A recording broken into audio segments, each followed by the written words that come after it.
जय हिंद क्लास। ये कक्षा 10 विज्ञान की क्लास है और इससे पहले जो इसका पहला पार्ट चल रहा था रासायनिक अपक्रिया एवं समीकरण, इससे पहले मैंने इसका पहला वीडियो डाला था। अगर आपने वो नहीं देखा है और इसको देख रहे हैं तो इसको देखने से पहले आप जो पहले वीडियो पड़ा हुआ है उसको देखें, उसके बाद ये आपको चैप्टर समझ में आएगा। अब इस चैप्टर को बहुत ही एकदम सरल वे के साथ समझते हैं और जो भी इसमें हम बोर्ड पे जो बना रहे हैं लिखा हुआ है, इसका मैंने जो PDF है वो आपकी डिस्क्रिप्शन में ऐड किया है। आप जब वीडियो देख रहे हैं जब पूरा समझ लें, उसके बाद डिस्क्रिप्शन से अपनी कॉपी बना लें और उससे अपना बढ़िया सा नोट्स मेंटेन रखें और जो भी बोर्ड में सवाल पूछा जाता है वो आसानी से ताकि कर सकें। अब देखो इसमें क्या पूछा गया था, पूछा क्या गया था, चल रहा था, मैंने आपको बता दिया था वियोजन अपक्रिया तक पहुंच गए थे। पहले वाली में वियोजन अपक्रिया बता दी थी। वियोजन अपक्रिया वो है अपक्रिया जिसमें अपक्रिया के दौरान एकल जो भी एकल अभिकारक है वो कम से कम कितने 2 या 2 से अधिक उत्पादों में टूट जाता है, उसी को क्या कह देते हैं, वियोजन। वियोजन मीन्स ही होता है तोड़ना, और इंग्लिश में से डिकम्पोजिशन वो बोल दिया था, रिएक्शन बोल दिया था। अब ये देखो जो वियोजन होता है वो निम्न प्रकार होता है। निम्न प्रकार में कह सकते हैं तो 3 प्रकार से होता है। पहला हो जाता है ऊष्मी वियोजन, जैसे ऊष्मा दे के किसी अभिकार, जैसे ये है तो जैसे ऊष्मा दे के अलग अलग 2 भागों में टूट दो तो क्या हो जाएगा, ऊष्मी वियोजन हो जाएगा। क्या हो जाएगा, ऊष्मी वियोजन। तो इसका पहला आ जाता है ऊष्मी वियोजन। अब ऊष्मी वियोजन क्या हो जाएगा, वो है रासायनिक अपक्रिया जिसमें अपक्रिया के दौरान जो भी अभिकारक है, क्या है, वह रासायनिक अपक्रिया जिसमें अपक्रिया के दौरान जो भी अभिकारक है उसमें ऊष्मा के द्वारा वो कितने भागों में टूट जाए, 2 भागों में टूट जाए, तो उसी को क्या कह देंगे, ऊष्मी वियोजन। ठीक है, थर्मल डिकम्पोजिशन कह देंगे इसे। अब देखो ऊष्मी वियोजन में जैसे ये मान लो कैल्शियम कार्बोनेट है, CaCO3 है, इसे क्या दे दी, ऊष्मा दे दी। क्या दे दी, ऊष्मा दे दी। जब ऊष्मा दी तो जब ऊष्मा दोगे इसे तो ये देखो कैसे में बदल गया, गैर बुझा हुआ चूना CaO कैल्शियम ऑक्साइड हो गया और प्लस के CO2, इसमें से कार्बन डाइऑक्साइड क्या हो जाएगी, गैस निकल जाएगी। तो ये कौन सा वियोजन हो जाएगा, ऊष्मी वियोजन हो जाएगा। कौन सा हो जाएगा, ऊष्मी वियोजन हो जाएगा। इसके बाद आ जाता है कौन सा, जल अपघटन। अब जल अपघटन क्या हो जाता है, कोई भी रासायनिक अपक्रिया में अपक्रिया के दौरान जल के द्वारा हुआ कितने भागों में टूट जाए, 2 या 2 से अधिक भागों में टूट जाए, उसी को क्या कह देते हैं, जल अपघटन कहते हैं। यह देखो विद्युत इस अपघटन के लिए विद्युतीय ऊर्जा का प्रयोग किया जाता है। क्या किया जाता है, विद्युतीय अपक्रिया का क्या, विद्युतीय ऊर्जा का क्या किया जाता है, प्रयोग किया जाता है। पहले वाले में बता दिया था किसका प्रयोग किया जाता है, ऊष्मा का। किसका, ऊष्मा का प्रयोग किया जाता है, लेकिन इसमें किसका प्रयोग किया जाता है, विद्युत का। वियोजन ही बता दिया था जब एक भाग कितने टूट रहा है, तो यही बात समझ गए होंगे। अब देखो जल अपघटन क्या हो जाएगा, इसे जल अपघटन में विद्युतीय ऊर्जा वह रासायनिक अपक्रिया जिसमें अपक्रिया के दौरान जो वियोजन हो वो किसके द्वारा, विद्युतीय ऊर्जा के द्वारा एक अभिकारक कितने 2 या 2 से अधिक किसमें टूट जाए, उत्पाद। इधर वाले मैंने आपको क्या बता दिए थे, अपकारक, और उधर वाले क्या बता दिए थे, उत्पाद। 2 या 2 से अधिक उत्पादों में टूट जाए उसी को क्या कह देते हैं, क्या कह देते हैं, जल अपघटन कह देते हैं। ठीक है, जल अपघटन में टूटना भी हो जाता है। अब जैसे ये अपक्रिया जो भी है संतुलित नहीं है, जैसे H2O है, H2O को जब विद्युत ऊर्जा दी और इसे अलग किया तो H2 अलग चला गया, प्लस के O2 अलग चला गया। अब ये अपक्रिया संतुलित नहीं है। संतुलित करने के लिए पीछे भी मैंने आपको तरीका बताए थे, तो इसे संतुलित करने के लिए देखो यहाँ पे H कितने 2 हैं, O कितने 2 हैं, लेकिन यहाँ पे H 2 है लेकिन O तो 2 नहीं है, लेकिन O को 2 करने के लिए कितने का गुणा कर दिया, 2 का कर दिया। अब इधर तो O 2 हो गए, लेकिन अब देखो H कितना हो गया, 4 हो गया, तो इसे भी 4 करने के लिए यहाँ कितने का गुणा और कर देते हैं, 2 का। तो इस प्रकार ये अपक्रिया क्या हो जाती थी, संतुलित हो जाती थी। क्या हो जाती थी, संतुलित हो जाती थी। ठीक है, अब प्रकाश अपघटन आ जाएगा। क्या आ जाएगा, प्रकाश अपघटन। देखो डिजिटल बोर्ड बेशक नहीं, हम व्हाइट बोर्ड पे ही आपको समझाने की फुल कोशिश कर रहे हैं, आप समझते रहें, वीडियो को ध्यान से देखते रहें। प्रकाश वियोजन अपघटन क्या हो जाएगा, जिसमें प्रकाश के द्वारा कोई भाग जो वियोजन हो वो कितने भागों में हो जाए, 2 भागों में टूट जाए, तो प्रकाश वियोजन हो जाएगा। वह रासायनिक अपक्रिया जिसमें अपक्रिया के दौरान जो वियोजन हो वो प्रकाश ऊर्जा के द्वारा कितने 2 या 2 से अधिक भागों में टूट जाए, उसी को क्या कह देंगे, प्रकाश अपघटन कह देंगे। ठीक है, फोटोसिंथेसिस कह देंगे। अब देखो जैसे 2AgCl है, क्या है, 2AgCl अपक्रिया संतुलित ही करके मैंने पहले लिख लिया है, क्योंकि 2AgCl है और ये जब तोड़ेंगे तो ये क्या बन जाएगा, 2Ag अलग चला जाएगा, Cl2 अलग चला जाएगा। ठीक है, 2Cl2 ही था, इसका नाम पहले ही हमने संतुलित करके लिख लिया, तो इस कारण इसे तो प्रकाश अपघटन समझ गए। वियोजन कितने प्रकार का होगा? 3 प्रकार का। एक क्या हो जाएगा? विद्युत क्या हो जाएगा? ऊष्मीय वियोजन हो जाएगा, जल अपघटन हो जाएगा। देखो ऊष्मा के द्वारा जो वियोजन होगा उसे ऊष्मीय वियोजन, जल अपघटन हो जाएगा। जल में जो विद्युत ऊर्जा का जो विद्युतीय ऊर्जा द्वारा वियोजन होगा वो विद्युत ये हो जाएगा। और उसके बाद आ गया प्रकाश अपघटन प्रकाश, जिसमें प्रकाश अपघटन द्वारा वियोजन होगा वो क्या हो जाएगा? प्रकाश अपघटन हो जाएगा। ये क्या हो जाएगा? वियोजन रिएक्शन पूरी कंप्लीट हो जाएगी। इसके बाद आ जाता है विस्थापन अपक्रिया। क्या आ जाती है? विस्थापन अपक्रिया। ध्यान से समझना, जब एक तत्व क्या है, एक तत्व किसी यौगिक से, समझ में आया? एक तत्व क्या करता है? किसी यौगिक से दूसरे तत्व का को क्या कर देता है? विस्थापित कर देता है। जैसे मान लो आपका दोस्त है, ठीक है, ये आप हैं, ठीक है, ये आपका क्या है? दोस्त है कोई, ठीक है, आपकी घनिष्ठ दोस्त है,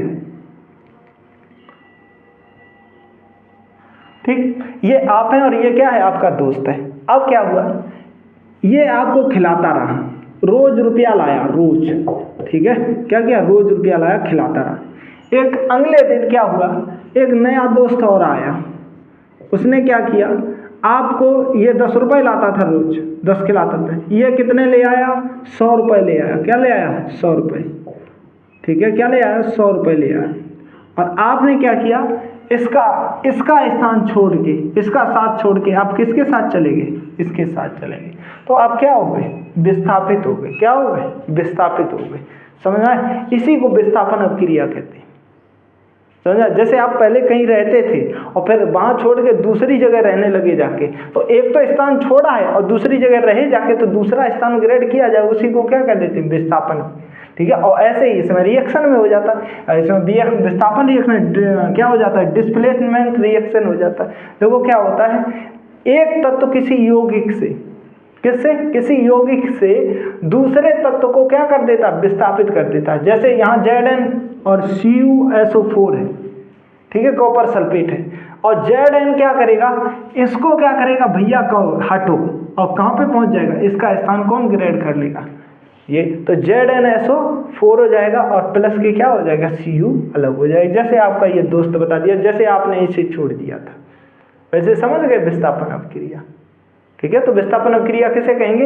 एक तत्व किसी यौगिक को दूसरे यौगिक से क्या कर देता है? विस्थापित कर देता है, उसी को क्या कहते हैं? विस्थापन अपक्रिया।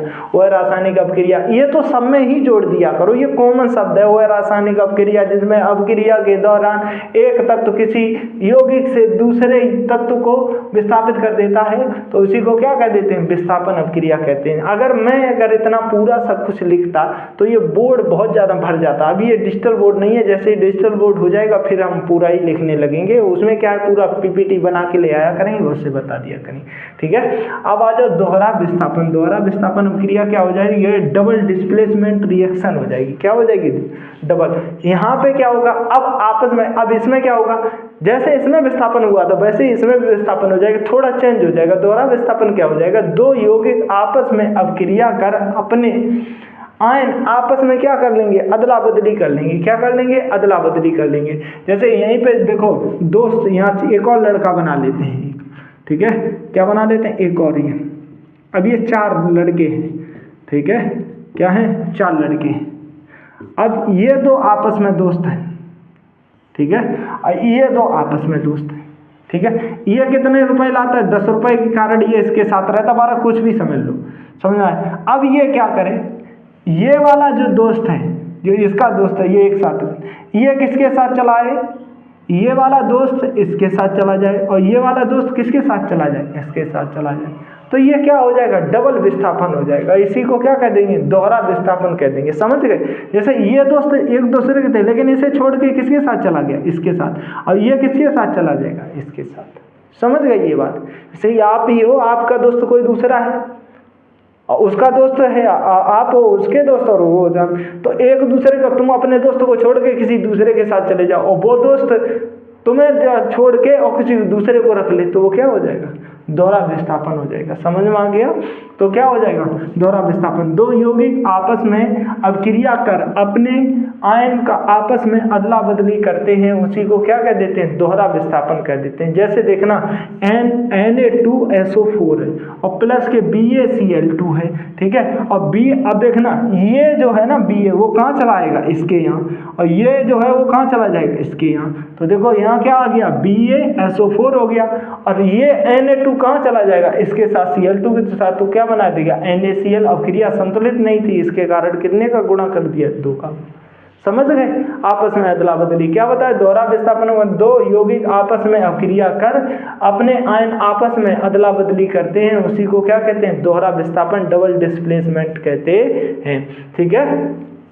अब इसके बाद ये हो जाता है विस्थापन, समझ गए? विस्थापन हो गया कंप्लीट। इसके बाद आ जाता है अपचयन और उपचयन, इंग्लिश और रेडॉक्स अभिक्रिया, ठीक है। क्या आ जाता है? रेडॉक्स अभिक्रिया। अब सुन लो अपचयन, इसे अंग्रेजी में क्या कहते हैं? ऑक्सीकरण कहते हैं। क्या कहते हैं? ऑक्सीकरण।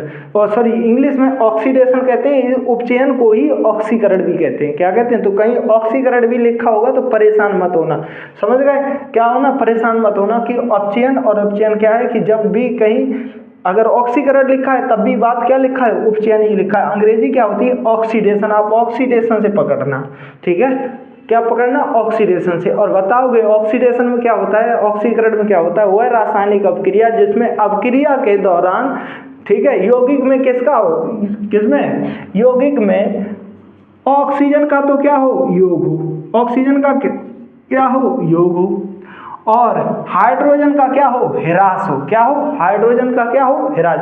वह रासायनिक अभिक्रिया जिसमें अभिक्रिया के दौरान क्या हो? ऑक्सीजन का योग हो, हाइड्रोजन का क्या हो? ह्रास हो, और पदार्थ से या यौगिक से क्या हो जाए? इलेक्ट्रॉन निकल जाए या हानि हो। क्या हो? हानि हो। तो याद रखना अपचयन को ही इंग्लिश में क्या कहते हैं? ऑक्सीडेशन कहते हैं। ऑक्सीडेशन रिएक्शन हो जाएगा, और इसका दूसरा नाम ऑक्सीकरण होता है। ऑक्सीकरण वह रासायनिक अभिक्रिया जिसमें अभिक्रिया के दौरान क्या होता है? ऑक्सीजन का योग होता है, और हाइड्रोजन का क्या होता है? ह्रास होता है, और इलेक्ट्रॉन की क्या होती है? इलेक्ट्रॉन निकल जाते हैं, या इलेक्ट्रॉन की क्या होती है? हानि होती है। जैसे आप सांस लेते हो, सांस, तो सांस जब लेते हो तो क्या होता है? ऑक्सीकरण होता है। क्या होता है? ऑक्सीडेशन होता है। जब सांस लेते हो तो क्या होता है कि ऑक्सीजन जो है वो कहाँ जाती है? शरीर के अंदर जाती है, ठीक है। ऑक्सीजन का योग होता है। और जब आप सांस छोड़ते हो, ऑक्सीजन का क्या होता है? ह्रास होता है। तब वो जाती है O2, निकल के आती है CO2, तो ऑक्सीजन का क्या हो जाता है? ह्रास होता है, ठीक है। समझ में आया? ये दैनिक जीवन से थे, 12 इसमें अलग है, ठीक है। तो समझ जाना, वह रासायनिक अभिक्रिया जिसमें अभिक्रिया के दौरान क्या हो? ऑक्सीजन का योग हो, और हाइड्रोजन का क्या हो? ह्रास हो, पदार्थ से इलेक्ट्रॉन निकल जाए, उसी को क्या कहते हैं? अपचयन या ऑक्सीडेशन रिएक्शन कहते हैं। दूसरा हो जाता है, ये तो उपचयन हो गया। अब इसके बाद अपचयन बोल दिया था, सॉरी, ये उपचयन होगा। क्या होगा? उपचयन। अब आ जाओ अपचयन। अपचयन को रिडक्शन कहते हैं। क्या कहते हैं? Reduction reaction. वह रासायनिक अभिक्रिया, इसके ठीक विपरीत, यहाँ पे ऑक्सीजन का योग हो रहा था, यहाँ पे ऑक्सीजन का क्या हो जाएगा? ह्रास हो जाएगा। ऑक्सीजन का क्या हो जाएगा? ह्रास हो जाएगा। यहाँ पे हाइड्रोजन का क्या हो जाएगा? योग हो जाएगा। ऑक्सीजन का क्या हो जाएगा? ह्रास हो जाएगा। हाइड्रोजन का क्या हो जाएगा? योग हो जाएगा। और पदार्थ में इलेक्ट्रॉन की क्या होगी? प्राप्ति होगी। पदार्थ में क्या होगी? इलेक्ट्रॉन की प्राप्ति होगी। इसी को क्या कह देते हैं? अपचयन कहते हैं। क्या कह देते हैं? अपचयन। उपचयन समझ गए? अपचयन समझ गए। अब जब दोनों एक साथ होने लगते हैं, उसी को क्या कह देते हैं? रेडॉक्स अभिक्रिया। ये हटा लेते हैं, पहले आप इतना लिख लो, तो फिर इसके बाद या तो स्क्रीनशॉट ले लो, हम इसका नोट्स तो हम उसमें लगा देते हैं, डिस्क्रिप्शन में लगा देंगे, PDF उसकी, उससे बना लेना, ठीक है। अभी आपका उद्देश्य ये रहना चाहिए कि आपको समझ में आना चाहिए, ठीक है। समझ। अब देखो, अब देख लेते हैं ऑक्सीकरण तथा अपचयन के उदाहरण देख लेते हैं। ऑक्सीकरण तथा उपचयन के देखो उदाहरण क्या, जैसे यहाँ पे मैंने कहा था ऑक्सीकरण या उपचयन वह रासायनिक अभिक्रिया जिसमें ऑक्सीजन का क्या होता है? योग होता है। हाइड्रोजन का क्या होता है? ह्रास होता है। तो यहाँ देखो ऑक्सीजन का क्या हो गया? योग हो गया। तो ये अभिक्रिया कौन सी कहलाएगी? ऑक्सीकरण या उपचयन अभिक्रिया कहलाएगी। इसी को इंग्लिश में ऑक्सीडेशन कहते हैं। और अपचयन बता दिया तो वह रासायनिक अभिक्रिया जिसमें ऑक्सीजन का क्या हो जाएगा? ह्रास हो जाएगा। योग यौगिक से ऑक्सीजन क्या हो जाएगी, हट जाएगी। तो अब देखो यहाँ पे क्या होगा, यहाँ पे देखो ऑक्सीजन क्या हो जाएगी, यौगिक से हट जाएगी, Cu अकेला रह जाएगा और इसके साथ H2O क्या हो जाएगा, अलग बन जाएगा। ठीक है, समझ में आया? ये तो क्या हो जाएगा, ऑक्सीकरण तथा अपचयन का उदाहरण। अब इसके बाद बताया था रिडॉक्स अपक्रिया, मैंने बात बता दी थी। रिडॉक्स अपक्रिया वो है रासायनिक अपक्रिया जिसमें ऑक्सीकरण और कहते हैं अपचयन या उपचयन अपचयन साथ साथ होता है, उसी को क्या कह देते हैं, और क्या कहते हैं, रिडॉक्स अपक्रिया। क्योंकि रिडॉक्स जो है दो शब्दों से मिलकर बना है, एक रेड और धन ऑक्स, तो इसे क्या कहते हैं, ऑक्सीडेशन, ऑक्सीडेशन कहते हैं। तो इसका क्या आ गया, डेशन, और इसका क्या आ गया, OX आ गया, और इसे क्या कह देते हैं, अपचयन को क्या कह देते हैं, रिडक्शन। ठीक है, तो इसका क्या आ गया, रिडक्शन। तो इसका क्या आ गया, RE क्या आ गया, D आ गया। समझ में आया? दोनों का क्या हो गया, मिक्स।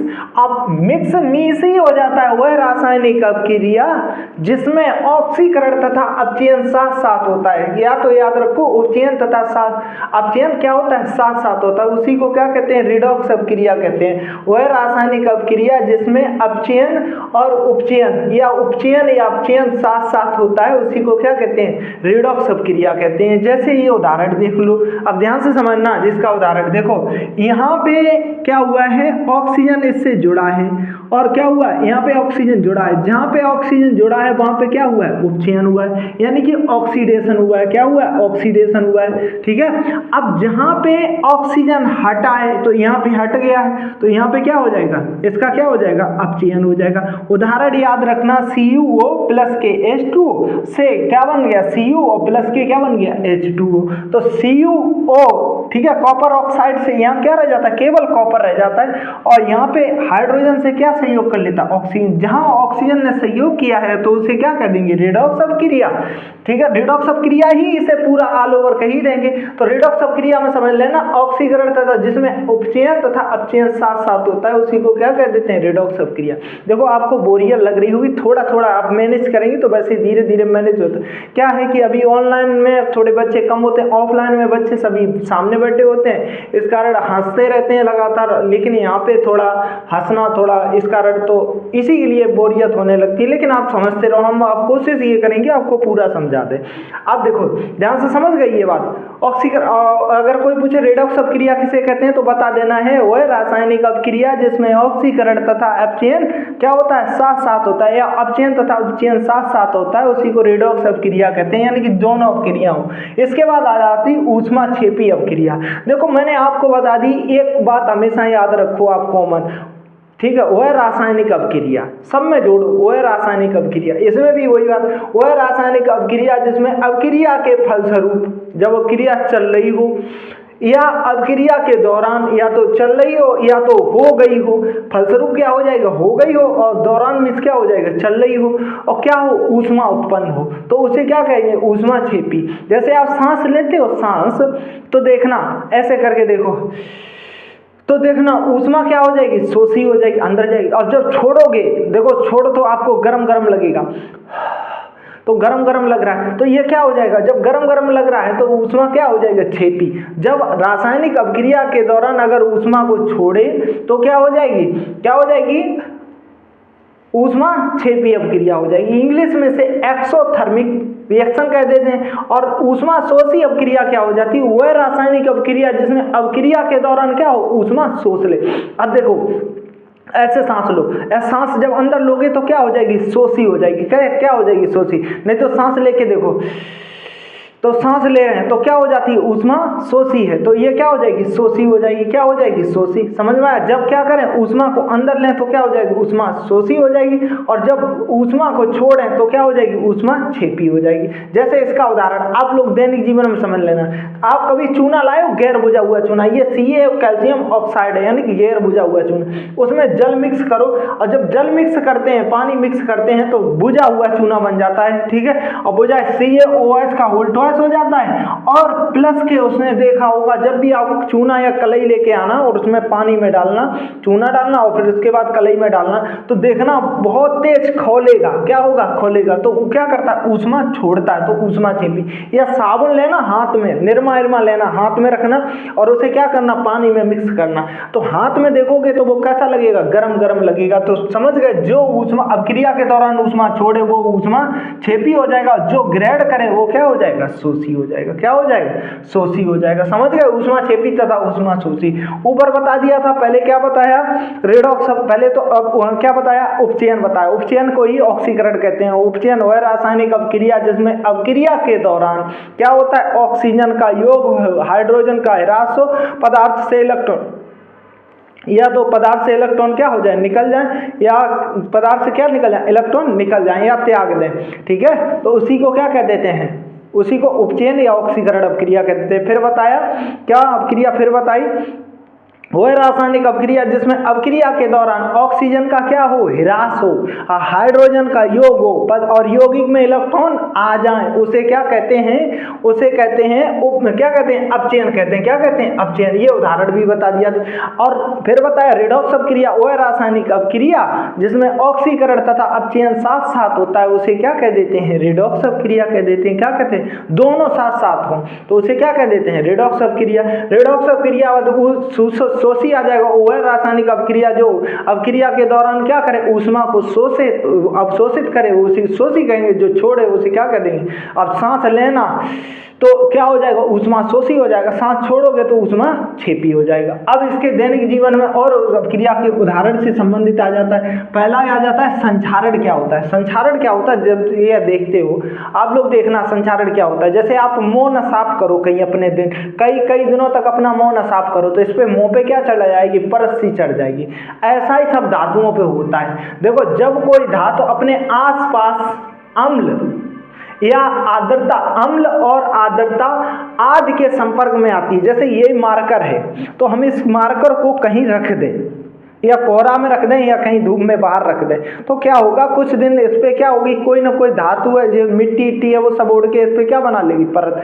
अब धीरे धीरे ये क्या होने लगेगा? क्षरण। ऐसा ही सब धातुओं के साथ होता है। तो देखो, जब कोई धातु अपने आसपास अम्ल या आर्द्रता आदि के संपर्क में आती है या अशुद्धियों के साथ आदि के संपर्क में, तो उस पे क्या बना लेते हैं? वो परत बना लेते हैं। और इससे जो भी धातु है उस पे क्या बना लेते हैं? परत। और जिससे धातु की परत क्या होने लगती है? लोहा है, आप खुला छोड़ दो। ठीक है, क्या कर दो? खुला छोड़ दो। जैसे खुला छोड़ोगे, कोहरा कट रहा है या कोई हवा फवा पे, उस पर क्या बन जाती है? परत। तो लोहा आप शाम को बारिश में या छोड़ दो तो देखेंगे सुबह उस पर जंग सी लग जाती है। बिल्कुल जंग जो लगना ही क्या कहलाता है? संक्षारण कहलाता है। ऐसी कोई चीज धातु नहीं है जिसपे क्या नहीं? परत से वो क्या ना हो? क्षरण ना हो। ठीक है, तो क्या हो जाएगा?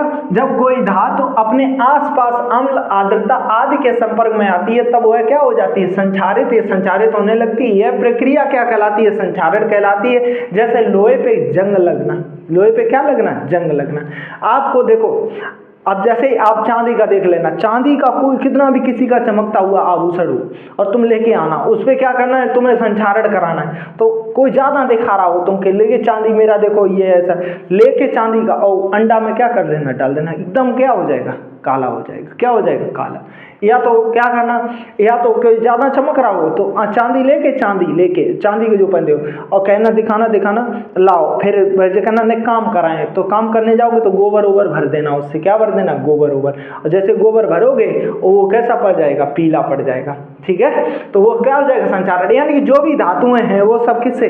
अब लोहा हुआ जो भी है उस पर क्या करती हैं? वायु आएगी, वायु में नमी होगी, वायु में अशुद्धियां भी होंगी, वो उसकी परत पे क्या हो जाएंगी? जम जाएंगी। और जम जाएंगी, धीरे धीरे उसे क्या करने लगेंगी? काटने लगेंगी, क्षरण करने लगेंगी। तो क्या हो जाएगा? संक्षारण हो जाएगा। इंग्लिश में इसे कोरोशन कहते हैं। अब इसके बचने के उपाय हैं, या तो धातु की सतह पर क्या कर दो? पेंट कर दो। क्या कर दो? पेंट कर दो, तो नहीं संचारित होगी। या कोई तेलीय पदार्थ लगा दो। क्या लगा दो? कोई तेलीय पदार्थ, चिकनाहट, लुब्रिकेंट लगा दो, या आयरन ऑक्साइड की परत चढ़ा दो। क्या कर दो? उसमें परत चढ़ा दो। किसकी? Iron oxide. अब आपको बताएंगे, जो जैसे आगे समझाएंगे गैल्वेनेशन, जो गैल्वेनेशन बताएंगे उसमें बताएंगे किस प्रकार, जैसे आप लोग पोल वोल देखते होंगे, पोल पे जो तार या उसका कोई जो लगा होता है, एंगल वगैरह वगैरह, तो उन पे देखा इतनी जल्दी जंग नहीं लगती। वो क्या किया जाता है? उन पे डिसल्विनेशन करके आयरन ऑक्साइड की क्या चढ़ाई जाती है, परत। देखा सबका एक ही कलर होगा, एकदम कहते हैं चांदी के कलर जैसा होता है, सबका ऐसा ही कलर होगा। तो वो सब किस पे होते हैं, उस पर क्या कर दिया जाता है, आयरन ऑक्साइड की क्या कर दी जाती है, परत चढ़ा दी जाती है। क्या चढ़ा देता है, परत। इसी को क्या कह देते हैं, संक्षारण कह देते हैं। क्या कह देते हैं, संक्षारण। समझ गए। संक्षारण क्या रहेगा, देखो संक्षारण जब वायु किसमें है, जब कोई धातु कहाँ पे, अपने आसपास नमी पाकर और उस पर क्या करते हैं, नमी पाकर और अशुद्धियां उस पर क्या कर लेती हैं, धातु की सतह पर परत बना लेती हैं। उसी को क्या करना, जिससे वो है धातु धीरे धीरे क्षरण होने लगती है। इस प्रक्रिया को ही क्या कह देते हैं, संक्षारण कह देते हैं। ये तो आप उदाहरण याद रखना कैसे बच सकते हैं। अब आ जाता है रेंसिडिटी यानी विकृत गंधता। ये जितने भी धातु हैं वो सब किससे खराब होती हैं, संक्षारण। अब कुछ जो खाने वाली वस्तुएं हैं वो किस प्रकार खराब होती हैं, उसी को विकृत गंधता कहते हैं। ये बोर्ड में इन पे टिप्पणी बहुत लिखवाता है। अब विकृत गंधता समझना, रेंसिडिटी क्या कहते हैं, जो तेल तथा वसा युक्त पदार्थ होते हैं, जो हम खाना खाते हैं वो सब तेल तथा वसा युक्त पदार्थ हैं। ठीक है, गांव में तेल को तेलो और वसा को देखो क्या कह देते हैं, फैट को क्या कह देता है। ये यानी कि सीधे बात समझ लो, गांव में कहते हैं तेल चिकनई। ठीक है, तो जो तेल चिकनाई युक्त पदार्थ होते हैं उनको लंबे समय तक अगर आपने क्या कर दिया, रख दिया है, जैसे मटा, अभी देख लो पूरा समझ लो, लंबे समय तक रखने पर उनके स्वाद में क्या हो जाता है, स्वाद व गंध। ठीक है, गंध भी महक में क्या आ जाता है, और स्वाद व गंध व रंग, और लिखना चाहिए रंग में क्या आ जाता है, बदलाव आ जाता है, जिसके कारण क्या हो जाती है, उनमें क्या आ जाती है, विकृत गंधता आ जाती है। समझना, उसी को क्या कहते हैं, विकृत गंधता। तो याद रखना, खाद्य पदार्थ, तेल तथा वसा युक्त पदार्थों को लंबे समय तक रखने में उनके स्वाद तथा किसमें, रंग में और गंध में जो परिवर्तन आ जाता है उसी को क्या कहते हैं, विकृत गंधता कह देते हैं। अब जैसे मटर की सब्जी लो और 4 दिन के लिए क्या कर दो, रख दो, और उसमें चावल मिक्स करके रखो। नहीं, मटर की सब्जी छोड़ो, आप दाल लो, उड़द की दाल लो और उसमें क्या करो, क्या कर दो, जो चावल है मिक्स करके रख दो पहले। और जब मिक्स करके किया तब खाओ, और उसके बाद 15-20 दिन बाद जब कादो हो जाए, उसमें बलबूला से उठ जाए, तब उसे फिर खाओ। तब देखो उसका स्वाद, और तब उसमें देखना उसकी महक भी अलग आएगी, स्वाद भी अलग होगा और रंग भी क्या हो जाएगा, अलग हो जाएगा। बस इसी को क्या कह देते हैं, विकृत गंधता। अब विकृत गंधता किस प्रकार घातक हो जाती है, जैसे आप लोगों ने देखा होगा नमकीन है वगैरह है, तो पैक करके ये भेज दिए जाते। नमकीन बनती कभी और चलती बहुत दिन तक रहती है। तो आप कहोगे इनमें क्यों नहीं विकृत गंधता आती, उनमें क्या किया जाता है, विकृत गंधता से बचने के लिए नाइट्रोजन जैसी जितनी भी अक्रिय गैसें हैं, ठीक है, तो वो क्या कर दी जाती, भर दी जाती। क्या कर दी जाती, पैकेट में भर दी जाती, नाइट्रोजन से भर देगा। जैसे आपने चिप्स से कुछ लिया होगा 5 रुपया का, तो इतना देखा, इतना फूला होता है, और जब आप लोगे तो आपको एकदम खुश हो जाओगे, अरे 5 रुपया में इतना चिप्स मिल रहा है, एकदम खुशी से फूले नहीं समाओगे। और जैसे ही फाड़ोगे तो देखोगे जो गैस भरी होगी अक्रिय गैस, वो क्या हो जाएगी, निकल जाएगी, और तुम्हें क्या मिलेगा, बहुत मामूली से बहुत कम चिप्स से होंगे। फिर तुम उसमें रो जाओगे, तुम्हारा सत्यानाश हो, 5 रुपया में ठग लिया। ठीक है, ऐसे नमकीन देखते हो वो सब भरी जाती, और तुमसे भी कभी, तो वो किससे बचने के लिए, विकृत गंधता से। अब जब तुमसे कभी गलती हो जाती, दुकानदार की दुकान पे गए, अगर तुमने नमकीन की पुड़िया फाड़ दी तो दुकानदार तुम्हें जरूर देगा, कहेगा कि अगर हम इसे लंबे समय तक रखेंगे तो क्या आ जाएगी, विकृत गंधता आ जाएगी। हलवाई देखा, हलवाई मिठाई को अपने ज्यादातर सप्लाई करता रहता, अगर रखे रहेगा तो ज्यादातर उसकी मिठाई में क्या आ जाएगी, रेंसिडिटी आ जाएगी, विकृत गंधता आ जाएगी। तो क्या हो जाएगा, उसकी स्वाद तथा रंग में क्या हो जाएगा, बदलाव आ जाएगा। इसी को क्या कहते हैं, विकृत गंधता कहते हैं। ठीक है, इस प्रकार ये पहला चैप्टर पूरा हुआ। कोशिश यही है, धीरे धीरे हम बेहतर करने की कोशिश करेंगे। अगर आपको ये पसंद आया है तो वीडियो को लाइक अवश्य करें, फिर इसे शेयर करें और उसके बाद कमेंट करें। ठीक है, और हमारा प्रयास रहेगा, धीरे धीरे आप लोग पढ़ते रहेंगे तो हमारा प्रयास रहेगा हम आपको और बेहतर कर पाएँ, और धीरे धीरे डिजिटल बोर्ड भी होगा। ऐसा नहीं कि डिजिटल बोर्ड नहीं होगा। सभी को हमारा जय हिंद।